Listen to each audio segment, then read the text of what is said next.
누가복음을 주님의 사역의 지역을 따라서 이동을 해보면은 한 세 부분으로 정도 나눌 수가 있습니다.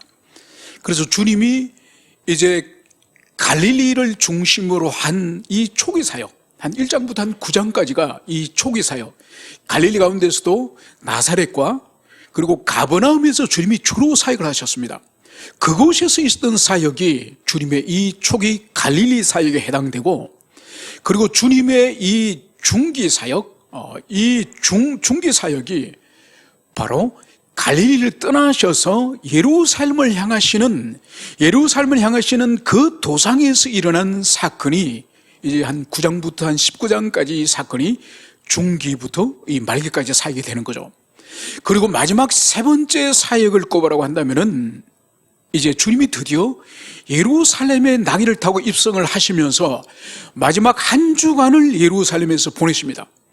그래서 그 한 주간의 사역이 바로 누가복음 19장에서 24장까지 한 주간의 사역을 끝내시고 십자가 달리시고 3일간 무덤에 누워 계셨다가 그리고 부활하시는 그 사역이 이제 마지막 세 번째 예루살렘 안에서의 사역을 할 수 있습니다. 우리가 오늘 나눌 이 말씀은 이 세 부분 가운데서 두 번째 해당되는 그 장소에 있었던 그 말씀인 것을 우리가 이해를 하고 오늘 우리가 이 말씀을 살펴보도록 하겠습니다. 이제 오늘 주님께서는 내가 불을 땅에 던지러 왔노니 이 불이 이미 붙었으면 내가 무엇을 원하리요, 이 말씀을 여기서 하고 있습니다. 여러분, 이 성경 가운데서는 예수님이 이 땅에 오신 목적에 대해서 곳곳에서 예수님이 이 땅에 오신 목적을 말씀을 하고 있습니다. 여러분, 요한 1서 3장 8절에서는 하나님의 아들이 나타나신 것은 마귀의 일을 멸하기 위해 오셨다, 이 말씀을 하고 있습니다. 그러니까 주님이 이 땅에 오신 목적은 사단의 일, 마귀의 일을 멸하기 위해서 그분이 오셨음을 명쾌하게 말씀하는 거죠. 그래서 에덴에서 마귀가 나타나서 우리를 하나님 아버지와 그 아름다운 관계를 단절하고, 그리고 우리 인생들이 사망과 죄의 사슬에 우리가 떨어지도록 하지 않았습니까? 그것을 예수님이 오셔서 그 사망과 죄의 사슬을 단절시키고 다시 영생과 우리에게 생명을 통하여서 아버지께로 나갈 수 있도록 바로 마귀를 멸하는 것이 주님의 일이다, 명쾌하게 그렇게 말씀하시죠. 그리고 마가복음 10장 45절에서는 예수님이 친히 이렇게 말씀하십니다. 인자가 온 것은 섬김을 받기 위함이 아니라 섬기려 하고 많은 사람을 위하여 자기 생명을 대속물로 주려 함이라.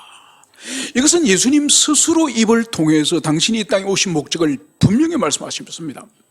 주님은 하늘의 천상의 하나님이시지만 이 땅에 종의 모습으로 오셨습니다. 그래서 주님은 하나님이시고 주님이시지만은 결코 섬김을 받기 위해서 오신 것이 아니라 오히려 종으로 섬기기 위해서 오셨다. 그 섬김의 절정이 바로 자기 생명을 대속물로 내어줌, 바로 대속물로 내어줌이 당신의 섬김의 절정이다. 그래서 주님은 당신이 이 땅에 오신 목적에 대해서 스스로 또는 성경을 통해서 명쾌하게 그 목적을 말씀하셨습니다. 그런데 오늘 주님께서는 당신의 입으로 당신이 이 땅에 오신 목적을 바로 내가 불을 땅에 던지러 왔노라.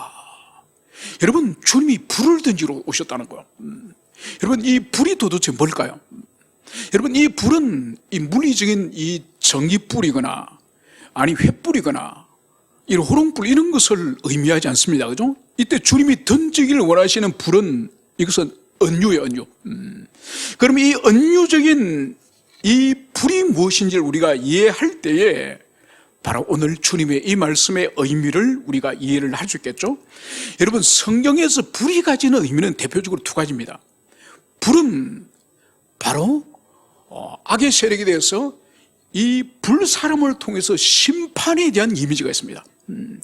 이 악한 세력에 대해서 불태움을 통해서 심판한다고 하는 이 이미지가 있고, 두 번째로는 더럽고 부정한 것을 불태움으로 말미암아서 정화시키는, 깨끗게 하는 이 의미가 있는 거예요.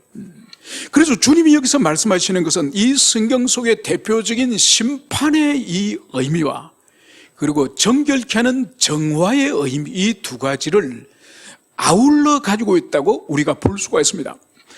여러분, 그래서 주님께서 이 땅에 오셔서 복음을 전파하지 않습니까?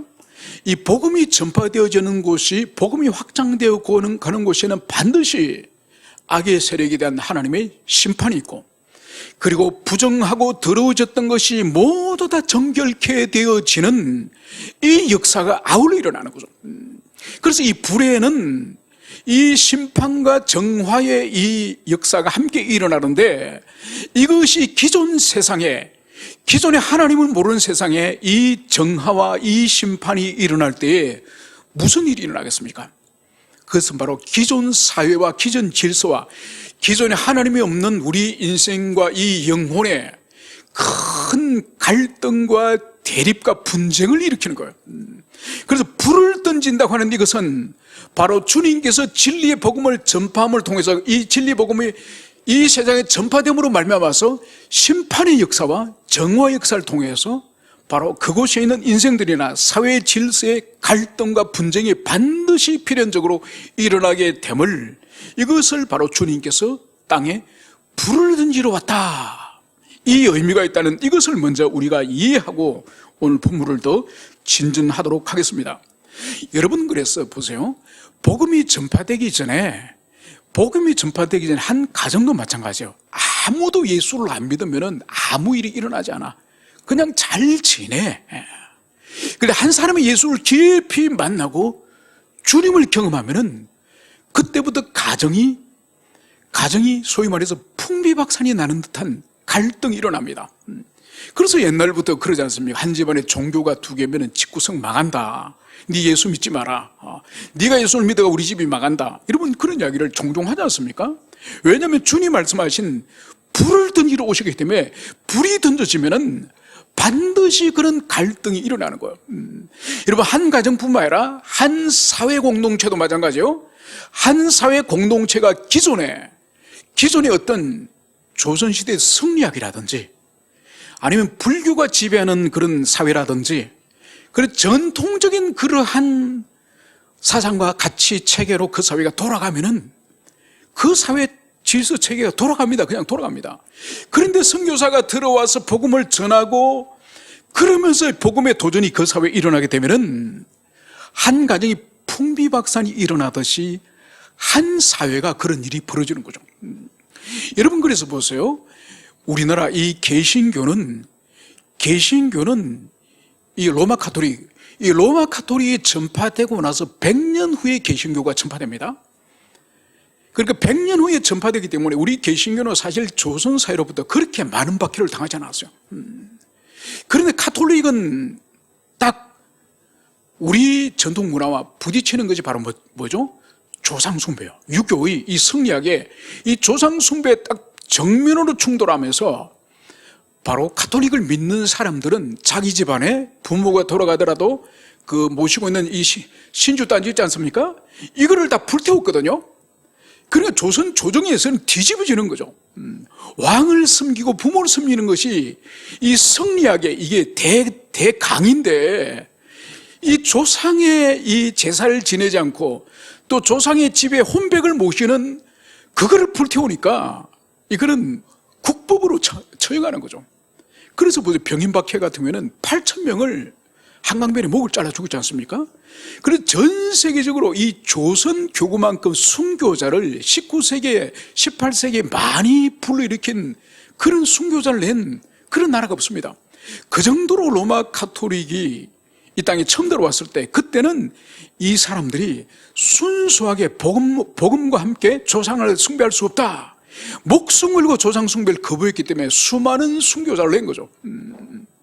물론 그 후에 그들이 이제 로마 카톨릭이 또다시 교리를 변경시켜가지고 조상 숭배 또한 우상 숭배가 아니고, 일제시대 때 신사 참배 또한 우상 숭배가 아니고, 그건 국가 의례고 또 그것은 민족의 전통이고, 여러분 그렇게 허락해가지고 다 지금은 다 승복이 되지 않습니까? 여러분, 처음 복음이 전파될 때마다도 여러분 조선 사회에서는 이 예수를 믿는다든지 서학을 믿는 사람은 극형에 처할 정도로 조선의 기존 질서를 완전히 뒤엎는 그런 반역적인 천인공노할 만한 그런 사람으로 매도된 거죠. 그 정도로 순수한 복음이 처음 들어왔을 때는 조선사회도 엄청난 충격과 혼란을 가져온 것이 사실입니다. 그래서 예수님께서는 분명히 어느 사회든지 복음이 처음 전파되면은 바로 불을 던지는 것처럼 그러한 엄청난 격동이 일어날 것을 주님이 이것을 말씀하신 것을 볼 수 있습니다. 그러면서 51절에서도 이렇게 말씀하시죠. 내가 세상에 화평을 주러 온 줄로 아느냐? 내가 너희에게 이르노니 아니라 도리어 분쟁하게 하려 함이라.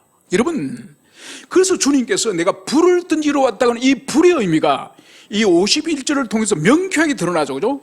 그 불은 다른 것이 아니라 화평을 위해서 오신 것이 아니라 주님께서 이제 분쟁을 위해서 오셨다. 이 말씀을 여기서 하고 있습니다.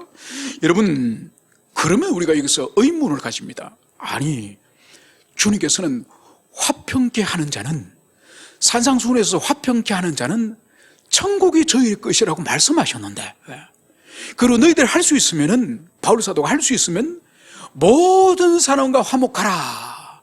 로마서에서 모든 사람과 화목하라고 말씀하셨는데, 아니, 주님이 화평이 아니라 분쟁을 위해서 오셨다 그러고, 여러분 마태복음 10장에서는 이 병행구절에서 주님이 뭘 말씀하셨는가 하니까, 너희는 내가 세상에 평화를 주러 왔다고 생각지 말라. 평화가 아니라 금을 주러 왔다. 여러분, 주님 마태복음에서는 칼을 주러 오셨다는 거예요. 그리고 여기 51절에서는 분쟁을 일으키러 왔다는 거예요. 여러분, 이게 도대체 뭔가요? 여러분, 이것이 바로 복음의 효과죠. 복음의 효과. 여러분, 오늘날 이 탄핵 정국에 교회들이나 목회자들이 나름대로 목소리를 냅니다. 그죠? 그 목소리를 내는 목회자들 가운데, 교회들 가운데에 이 탄핵은 옳지 않다. 탄핵을 거부한다. 오히려 이 겉으로 보이는 현상적인, 정치적 현상적인 이 탄핵과 반탄핵의 배후의 실체를 우리가 봐야 된다. 그 실체의 궁극적인 점은 그리스도를 선택할 것인가, 적그리스도를 선택할 것인가, 대한민국을 선택할 것인가, 반대한민국 세력을 선택할 것인가, 이것이다.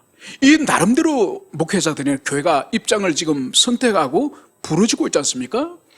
여기에 대해서 세상에 많은 사람들이 말하는 것 중에 이런 것이 있습니다. 아니, 교회가 왜 그런 것을 말하나?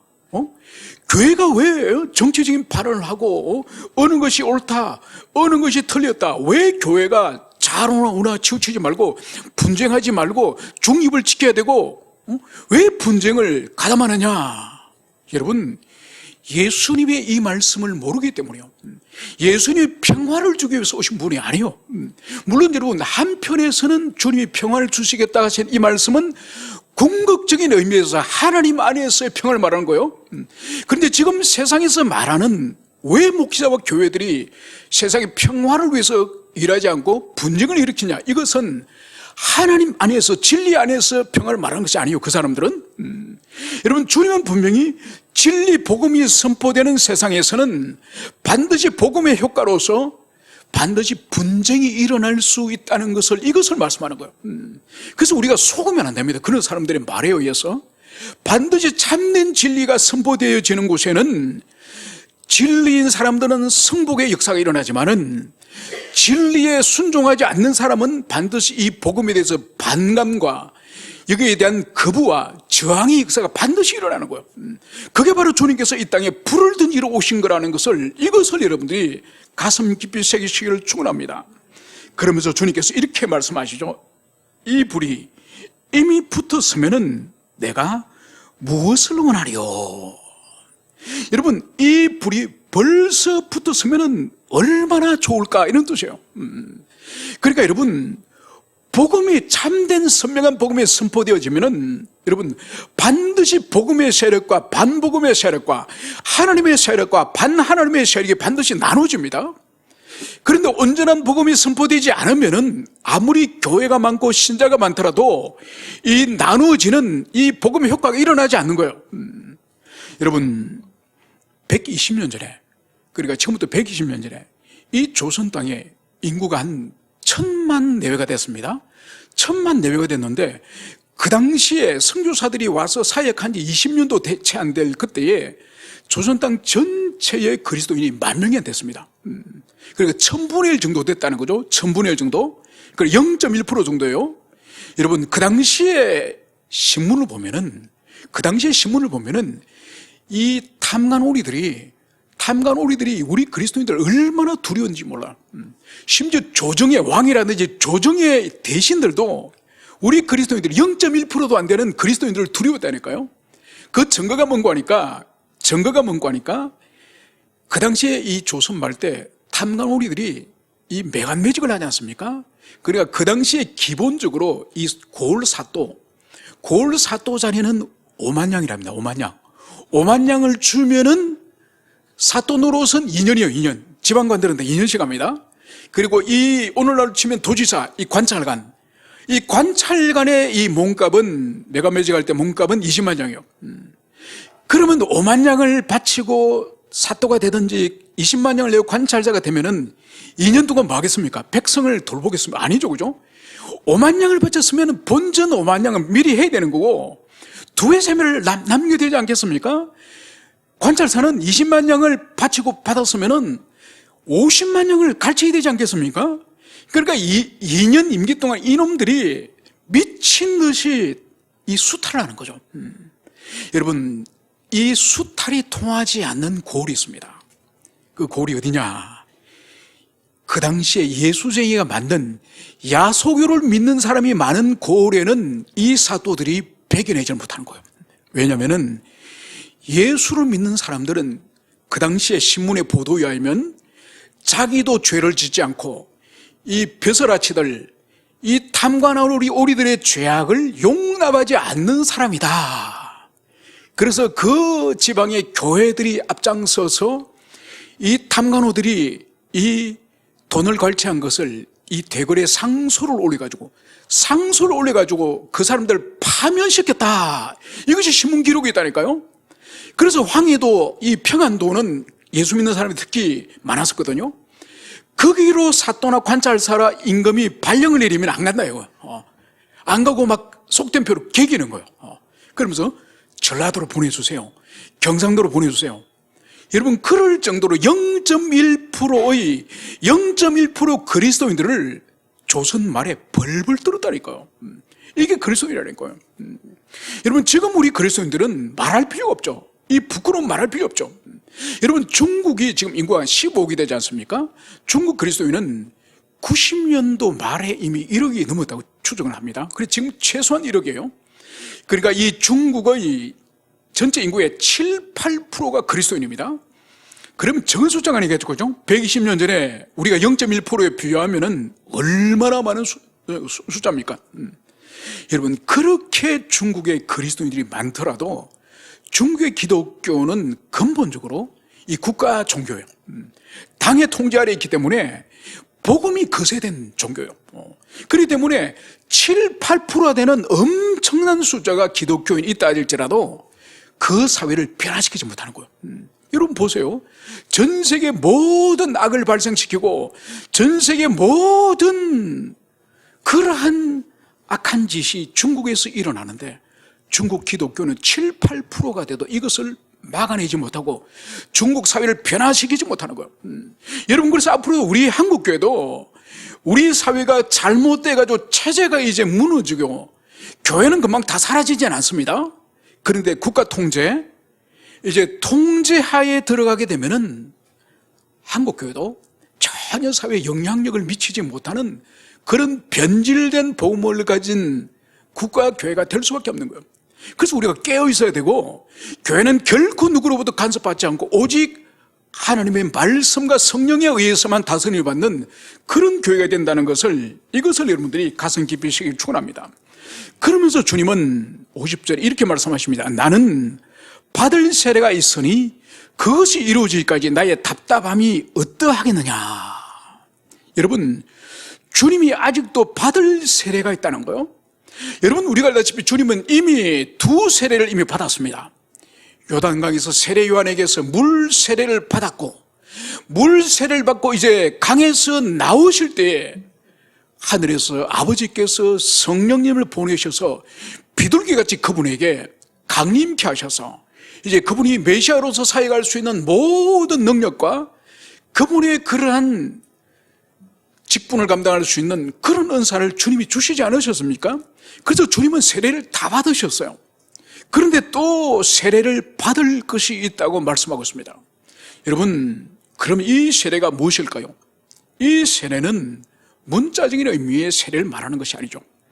바로 이것은 장차 예루살렘에 올라가셔서 이제 제사장들에게 잡히고 고초를 당하시고 마지막에는 십자가 위에서 피를 흘리시고 비참히 죽으시는 그분의 대속적 사역, 최후의 사역, 그 사역이 남아있다. 이것을 주님이 여기서 말씀하고 있습니다.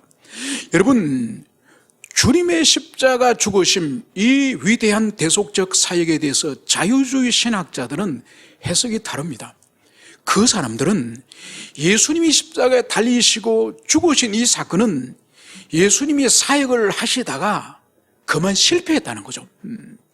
실패해서 배신자 가룟 유다, 제자 중에 한 사람은 배신자가 탄생했고, 그리고 이 배신자가 주님을 팔아버림으로 말미암아서 이제 제사장과 바리새인들이 주님을 사형 선고하였고, 그리고 이 제사장들이 우리 주님을 로마 당국에 이제 넘김으로 말미암아서 우리 주님이 십자가 형틀에서 죽임을 당하였다는 거죠.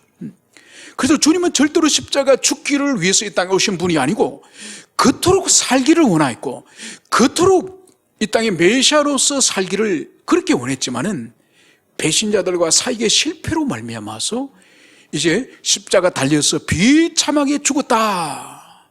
그래서 주님의 십자가의 죽으심을 그것이 사역적인 어떤 사명에 의한 것이 아니라 실패의 결과라고 그 사람들이 생각하는 거죠. 여러분, 과연 그럴까요? 오늘 주님이 스스로 말씀하신 것을 보십시오. 나는 받을 세례가 있으니, 주님이 지금 당신이 아직도 지금 십자가 세례를 지금 받을 세례가 있다고 주님 말씀하고 있지 않습니까? 여러분, 이것은 십자가 대속적 죽음에 대한 이 자기 인식, 자기 사명 인식이 분명하다는 것을 보여주고 있습니다. 그리고 그 십자가 그 사명을 오늘 그것이 이루어지기까지 나의 답답함이 어찌하겠느냐. 여러분, 십자가 대속 사역이 비록 주님께서는 두려워서 그 앞날에 이 땀방울이 핏방울처럼 흐르는 그런 고통의 기도를 하셨지만은, 여러분, 그 십자가는 비록 두렵고 피하고 싶었지만은 그것이 자신의 사명이라는 것을 주님은 명쾌하게 알았습니다. 그리고 주님께서는 그 십자가를 기꺼이 능동적으로 피하려고 하는 것이 아니라 능동적으로 그 십자가를 지시고 당신이 죽으셨다는 것이 복음서가 가르치고 있는 그 진리인 것입니다. 그래서 보십시오. 그것이 이루어지기까지 나의 답답함이 어떠하겠느냐. 여러분, 주님이 십자가에서 죽으심으로 말미암아서 이 사랑하는 이 세상에 있는 죄인들, 이 사망과 죄의 사슬에 신음하고 있는 이 죄인들을 이제 구속하셔서 그들을 아버지 앞으로 인도하는 이 기쁨의 일, 그래서 모든 죄인들이 이제는 아버지 하나님과 다시 화목해 되어지고 아버지 안에서 영생을 얻는 이것을 생각할 때에 당신이 옥붙김을 당한다든지 채찍을 만다든지 당신이 십자가에서 피 흘린다든지 이 모든 수욕을, 고통을 기꺼이 감당하고 싶어하는 그분의 마음을 볼 수 있는 것이 바로 나의 답답함이 어찌하겠느냐. 그러니까 그 십자가를 지기를 원하는 마음, 그날을 기다리려는 그 마음이 지금 주님이 답답한 마음으로 그 십자가를 기다리고 있다는 것을 여기서 이 말씀을 하고 있습니다. 그래서 결코 주님은 어쩔 수 없이 십자가를 지거나 당신의 사역을 실패하여서 할 수 없이 붙잡혀서 십자가에 매달린 것이 결코 아닌 적극적이고 능동적이고 사명감을 가지고 그 십자가를 맞이하셨다는 것을 오늘 이 말씀을 통해서 분명히 여러분들이 가슴에 새기시기를 축원합니다. 그러면서 52절에서는 이렇게 말씀하십니다. 이후부터 한 집에 5사람이 있어 분쟁하되 셋이 둘과 둘이 셋과 하리니 아버지가 아들과 아들이 아버지와 어머니가 딸과 딸이 어머니와 시어머니가 며느리와 며느리가 시어머니와 분쟁하리라 하시니라. 여러분, 이 복음이 이 땅에 선포되어지면서 한 가정 안에, 그래서 가장 서로 사랑하고 혈연으로 연합되어 있고 또 가족 관계로 연합되어 있는 이 가족들 안에서도 복음이 이제 선포되어지면은 어떤 사람은 주님을 영접하여서 주님의 이 진리 말씀의 통치를 받는가 하면은 어떤 사람은 복음을 거부하고 그 복음을 받아들이지 않을 때에 오늘 보십시오. 이 5명의 가족들 가운데서 3대2로 나눠지기도 하고 2대3으로 나눠지기도 하고 아버지와 아들로 나눠지기도 하고 어머니와 딸로 나누기도 하고 시어머니와 이 며느리 사이에 이 갈등이 일어날 수 있음을 오늘 주님이 이것을 예시로 여기서 말씀을 하고 있습니다. 여러분, 그래서 이 복음이 선포됨으로 말미암아서 가정에 혹시 갈등과 어떤 어려움이 일어나는 것을 여러분들이 절대로 이상하게 생각하면 안 됩니다. 그것은 지극히 당연한 일이에요. 복음이 전파되었는데 그 가정 안에 어떤 사람은 예수를 믿고 어떤 사람은 믿지 않는데도 영적 갈등들이 전혀 일어나지 않는다면 오히려 그 사람이 신앙생활을 잘못할 가능성이 높습니다. 그래서 다 포기하고 다 양보하고 다 시키는 대로 하고 여러분 그러면 갈등이 절대로 일어나지 않습니다. 예전에 제가 이런 분을 봤습니다. 이 자매님이 결혼하기 전에 신앙생활을 아주 잘했던 분이라고 들었습니다. 아주 잘했는데 이 남편이 낚시를 좋아해. 낚시를 좋아해가지고 결혼했는데 이제 처음에 남편이 이제 자기는 교회를 안 갈 테니까 당신이 이제는 가라고. 물론 뭐 결혼하기 전엔 결혼하면 따라간다고 약속했죠. 그런데 이 부인이 생각을 잘못한 거죠. 자기 신앙을 포기하지 말고 간절히 기도하면서 주님 앞으로 남편을 인도해야 되는데 이분이 남편의 비를 맞춰준 거예요. 혼자 낚시하면 외로울 것 같아서 따라 나가기 시작한 거예요. 따라 나가기 시작해가지고 이분이 주일 성수를 포기하기 시작한 거야. 그래서 세월이 1년, 2년, 3년이 지나가지고 여러분 10년이 되면서 결국 어떻게 되겠습니까? 이 부인의 신앙과 이 남편의 신앙이 남편의 신앙이 업그레이드 됐겠습니까? 아니 이 부인의 신앙이 남편처럼 불신앙이 됐겠습니까? 바랄 필요가 없는 거예요.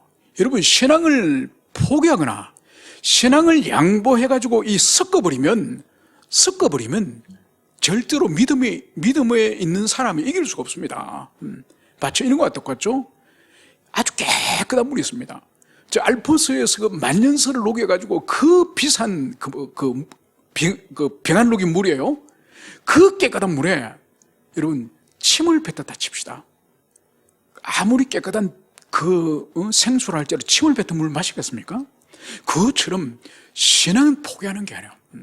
신앙은 끝까지 지키면서 주님 앞에 매달리면서 그렇게 하면은 불신앙의 사람이 따라오지만은 불신앙의 사람이 수준으로 내려버리면 여러분 둘 다 영혼이 다 망하는 거예요.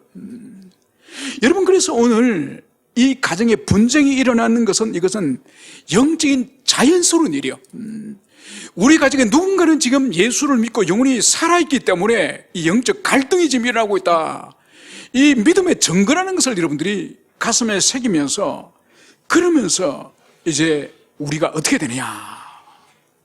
오늘 주님께서는 이 54절에서 무리에게 이르시되 너희가 구름이 서쪽에서 이는 것을 보면 곧 말하기를 소나기에 오리라 하나니 과연 그러하고. 여러분 팔레스타인인 사람들은 기후에 대해서 아주 그 사람들은 예민한 사람들이에요. 오늘 여기서 보십시오. 구름이 서쪽에서 온다는 거예요. 이 팔레스타인 이 가나안 땅의 서쪽은 어딜까요? 이 서쪽은 이 지중해 바다가 있는 쪽이에요. 이 서쪽의 지중해 바다에서 구름이 몰려오면은 바다의 수분을 많이 머금고 있는 이 구름이 이제 이 가나안 땅에 이 육지에 탁 부딪히면은 거기서 비가 발생해서 소나기가 내리는 거죠. 그걸 말하는 거예요. 그래서 구름이 서쪽 바다에서 이제 몰려오면 오늘 소나기가 오겠구나. 그러면 정확히 소나기가 온다는 거예요. 잘 알아맞추는 거죠. 그러면 주님이 또 한 가지를 예시로 또 들고 있습니다. 바람이 남풍이 부는 것을 보면 말하기를 심히 더우리라 하니 과연 그러하니라. 이 가나안 땅의 이 남쪽이 뭐죠? 아라비아 사막이요. 이 아라비아 사막에 종일 뜨거운 이 태양의 열기를 받았던 이 지열이 상승을 해가지고 이것이 북쪽 가나안 땅으로 뜨거운 남풍이 불어오면은 엄청 뜨거운 그 날을 맞이하는 거죠. 그래서 아침에 일어났는데 남쪽에서 바람이 설설 불어오면 오늘 엄청 덥겠구나. 오늘 무지무지 더운 날이구나. 그러면 진짜로 덥다는 거죠. 주님이 지금 이 유대인들이 이 가나안 땅 살아가는 이 사람들이 이렇게 날씨를 정확하게 알아맞춘다는 거예요. 그러면서 이들을 향해 주님이 말씀하시는 게 뭐죠? 외식하는 자여, 네가 천지의 기상은 분간할 줄 알면서 어찌 이 시대는 분간하지 못하느냐. 여러분, 이 유대인들 향해서 천지의 기상은 분별을 하면서 바로 서쪽에서 바람이 불면은 소나기가 내리고 남쪽에서 바람이 불어 올라오면은 뜨거운 열기가 온다고 하는 이것은 너희들이 척척 알아맞추면서 일기예보는 척척 알아맞추면서 어찌 이 시대를 분간하지 못하느냐. 여러분, 주님이 말씀하시는 이 시대는 1차적으로 바로 주님이 계셨던 그 시대를 의미하는 거죠. 바로 여러분, 주님은 어떤 분이시죠? 그 유대인들, 이스라엘 백성들에게 그 수천 년의 긴 세월 동안 오시리라 예고하였던 메시아이신 그분이 드디어 구약에 수백 번의 이 메시아 예언을 가지고 오신 그분, 그래서 그 예언의 말씀을 계속적으로 지금 성취하고 이루시고 완성하시는 그 현장을 생생히 보고 있는 유대인들에게, 그러면서도 그들이 주님을 영접하지 않지 않습니까? 메시아로 그들이 맞이하지 않고 있죠, 그죠? 그걸 주님이 1차적으로 지금 책망하시는 거예요. 그래서 이 시대는 분간하지 못하느냐. 이것이 주님이 그 시대를 향한 책망이고, 여러분, 우리 시대에게는 그러면 이 말씀이 적용이 안 될까요? 그렇지 않죠. 여러분, 우리 시대 때도 여러분 세상을 향해서 복음을 전하고 또 복음을 전해서 복음을 듣는 사람들이 교회 속으로 들어오고, 그리고 교회 속에는 복음을 아직 영접하지 못하였지만은 가족관계라든지 누구 지인이 이끌어서 이제 교회 속으로 들어오고, 그래서 어느 날 복음을 통해서 주님을 인격적으로 만나는 일이 일어나지 않습니까? 문제는 교회 안에서나 오늘날 이 시대에서나 복음이 전해되는데도 그 복음을 듣고도 그리스도를 영접하지 않는 인생들이 너무너무 많다는 거예요. 여러분, 그것을 주님이 책망하는 거예요. 어찌 이 시대는 분간하지 못하느냐. 여러분, 그래서 영적인 분별력을 가지지 못하는 이것이 얼마나 안타까운 일이고, 이것이 정말 우리가 목 놓아 통곡을 하고 부르짖어야 될 그런 일인지. 여러분, 그래서 기독교 신앙은 교회에 몇십 년을 다녔느니, 내가 목사니 신학교를 나왔느니, 내가 장로니 권사니, 여러분 아무 상관없다니까요. 여러분, 죽어서 천국에 가면은 목사들의 천국이 따로 있고 권사들의 천국이 따로, 그게 아니에요. 여러분, 천국에 들어가면 계급장 다 떼는 거예요. 하나님 앞에 한 사람 한 사람이 성도로서 주님 앞에 서는 거예요. 여러분, 그렇기 때문에 기독교 신앙의 가장 출발이 뭔가 하니까 중생과 회심이에요. 복음을 듣고 복음을 깨닫고 자기가 인격적으로 주님을 영접하여서 우리가 죄를 참여하고 그리스도를 믿으면 하나님께서 우리에게 성령을 보내주지 않습니까? 성령이 우리 내면 속에 성령님이 거주하세요. 그래서 그것을 신학적으로는 내주라고 그래요. 내주, indwelling, 안에서 사신다. 우리 안에 성령님이 사시는 거예요. 그럼 우리가 영생을 소유하고 우리가 새로운 피조물이 되는 거예요. 여러분, 새로운 피조물은 본질이 다른 것이에요. 여러분, 예수를 믿고 새로운 피조물이 된다, 우리가 키가 1cm 더 큽니까? 죽은 깨가 사라집니까? 흉터가 사라집니까? 여러분, 우리 육체는 아무런 변화가 없어요. 새로운 피조물의 본질은 죽었던 영혼이 살아나는 것. 그래, 하나님의 말씀을 깨달을 수 있고, 말씀에 반응할 수 있고, 인격적으로 주님께 기도할 수 있고, 참여할 수 있고, 여러분, 영적인 작용이 일어나는 거예요. 영적인 작용이에요. 여러분, 안타까운 것은 이 시대에 우리 한국교회가 기독교 신앙의 가장 본질적인 출발인 이 중생과 회심으로부터 출발해야 된다고 하는 이것을 강조하지 않아요. 그래서 교회는 얼마나 많은 사람들이 중생도 하지 않고 회심도 하지 않는 사람들이 많으며, 그런 사람이 신학교 가서 목사가 되고, 그런 사람이 장로가 되고, 그런 사람이 권사가 되고, 그런 사람들이 집사가 된 일들이 얼마나 많은지 몰라요.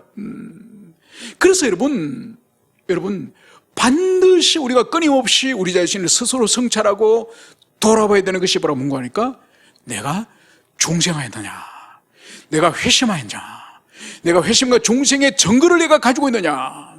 여러분, 여기에 우리가 목숨을 걸어야 돼요. 여러분, 여기에 목숨을 걸지 않기 때문에 다 껍데기만 신자, 무늬만 신자를 대량 양선해내고, 그런 사람이 중직이 되고, 그런 사람이 교회 지도자가 되고 교회를 움직이기 때문에 여러분, 교회의 거룩한 능력이 절대로 나타나지 않는 거예요. 여러분, 이것을 애통해 하고, 여러분, 그래서 다시 한국교회는 본질로 다시 돌아가야 돼요. 다시 첫 출발, 중생과 회심으로부터 모든 사역이 시작되어야 된다는 것을, 이것을 여러분들이 가슴 깊이 새기시기를 축원합니다. 그러면서 주님은 오늘 57절에 또 어찌하여 옳은 것을 스스로 판단하지 아니하느냐. 여러분, 옳은 것을 스스로 판단하라는 거예요. 여러분, 이것은 앞에 있는 문맥과 관련해서 오늘 이것을 이해해야 됩니다. 앞뒤 문맥을 염두에 두고, 뭔가 하니까 주님께서 지금 이 12장은 주님의 재림에 대해서, 마지막 심판에 대해서 지금 말씀하시는 거예요. 그러면서 여기서 어찌하여 옳은 것을 스스로 판단하지 못하느냐. 여러분, 이것은 앞으로 다가오시는 주님의 재림, 그리고 재림 이후에 있을 주님의 심판, 이것을 위하여서 어떻게 너희들이 옳은 것을 판단해야 되는지, 이 앞뒤 문맥에 이것을 가지고 주님이 말씀하신다는 것을 여러분들이 기억하시길 바랍니다. 여러분, 그래서 보십시오. 오늘 58절, 네가 너를 고발하는 자와 함께 법관에게 갈 때에 길에서 화해하기를 힘쓰라. 그가 너를 재판장에게 끌어가고 재판장이 너를 옥졸에게 넘겨주어 옥졸이 옥에 가둘까 염려하라. 여러분, 주님은 지금 이제 예수님이 다시 이 땅에 오셔 있는 재림과, 그 재림과 함께 이 땅의 모든 인생들이, 모든 인류들이 심판을 받지 않습니까? 그 재림과 심판에 대하여서 오늘 주님께서는 그 시대의 사람들이 다 이해할 수 있는 이 법정의 이미지를 가져와서 지금 설명하는 거예요. 그리고 법정에 재판관이 있겠죠. 그 재판관을 만나러 가는 원고와 피고가 있겠죠. 뭐 돈을 줄 것을 지금 주지 못하고 떼먹었든지, 아니면 지어박아가 그 사람을 상처를 해가지고 그 사람에게 치료비를 100만 원 물어줘야 될 그런 채무가 있다든지, 아무튼 사건이 있어서 지금 재판관에 가는 이미지를 가지고 주님이 지금 재림과 함께 최후 심판의 그 이미지를 여기서 지금 비유로 설명하는 거예요. 그래서 오늘 보세요. 네가 너를 고발하는 자와 함께 법관에게 갈 때에 길에서 화해하기를 힘쓰라. 여러분, 법정에 이미 재판관 앞에 가버리면 거기서는 자기들 마음대로 못하지 않습니까? 재판관이 판결을 내린 대로 두 사람이 따라야 되겠죠? 그러기 전에 법정 앞에, 법원 앞에 가기 전에 법원 앞에서 두 사람이 화해를 하는 거죠. 야, 돈 100만 원 줄 테니까 고소 취하해줘. 500 줄 테니까 그거 없는 일로 해줘. 그럼 각 서서. 여러분, 재판관을 만나기 전에 법원 앞에서 서로 약정하고 합의 봐가지고 끝내라는 거예요. 이것이 바로 뭔가 하니까, 예수님이 이 땅에 오셔서 재림주로 오셨을 때에 모든 사람이 이제 주님의 그 백보자 앞에 심판을 바로 가지 않습니까? 그때서는 우리가 피할 수 없죠. 그러나 재판관을 만나기 전이라는 것은 바로 언제죠? 우리가 죽지 않고, 이 땅에서 우리가 죽지 않거나, 아니면 주님이 오시기 전에. 여러분, 이것을 종말론적으로는 어떻게 말을 하죠? 개인적 종말. 우리 죽는 것을 개인적 종말이라고 합니다. 그리고 주님이 이 땅에 오시는 것을 우주적 종말. 그러니까 개인적 종말이 이르기 전이나 우주적 종말이 이르기 전이나 바로 재판관을 만나기 전에 둘이서 합의를 하는 거예요. 여러분, 그 합의가 뭐죠? 아버지 하나님이 이 땅에 죄인들 향한 하나님의 무한한 자비, 그것이 바로 아들이신 그리스도 예수를 보내셔서, 그래서 죄인을 위해서 대신 죽게 하시고, 그분이 죽으신 그 십자가 대속을 믿고 영접하는 자에게 바로 속죄의 은총, 사죄의 은총을 주님이 주시지 않습니까? 그것이 바로 여기서 주님 말씀하시는 법관에게 가기 전에 길에서 화해하라, 이 말씀이에요.